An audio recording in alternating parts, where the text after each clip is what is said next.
दा मथरबो दालांफोराव बिदिनो गिदिर गिदिर दा जोङो बे BSc एक्ट जाबाय बेवहाय मावनो हायाखैबाबो 2003 BSc एक्टनि उनाव जे खामानिफोरखौ मावदों बे ओनसोलनि रायजो राजाफ्रा बहुत गोजोननाय मोनदों। बे ओनसोलनि रायजो राजाफोरनि थाखाय ओरैबायदि जथेस्थ' जादों बे लामा थानायनिफ्राय फरायनायनि थाखाय सोलोंथाइ होसोनायनि थाखाय जेरैबो सुबिदा जादों, गोरलै जादों। आरो बिथांमोननि समावनो जोंनि ओनसोलाव टेब्लेट गरसे नांगौबा सेरफांगुरियावसो फैनांगौमोन। सेरफांगुरियाव फैनांगौ, बनगावआव थांनांगौ, नङाबा दतमायाव थांनांगौ। दा बे BJP सरकार थानाय समावनो बे जोंनि आफा ओनसोलाव आं गुबैयै बे जायगानि मिथिंगावबो आफानि आंनि मोन्दांथिखौसो खोन्थाग्रोनाय जायो। आं मानो BJPखौ फोथायदों बेखौ खोन्थानो थांनायाव आरो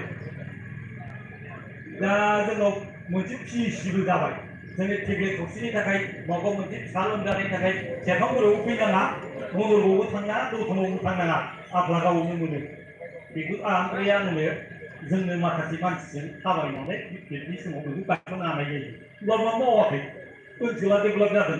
शिक्षा अनुष्ठानफोर बेफोरखौथ' बुंखानाय जाहैबाय मा मा अनुष्ठान दङ, बेखौ नुवाखै नामा?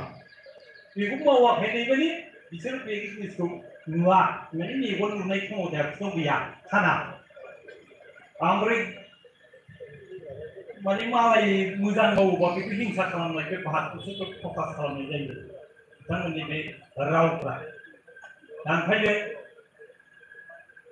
आं खावलायदों, आंबो खावलायदों आरो जोंहा हान्जानि दैदेनगिरि बिथांमोनाबो खावलायनानै दोनखाबाय रायजो राजानि अबिगयै रायजो राजा नोंथांमोननि बयनिबो मददखा पार्टिया जेबो खामानि मावनो हाया, बेखौ रायजो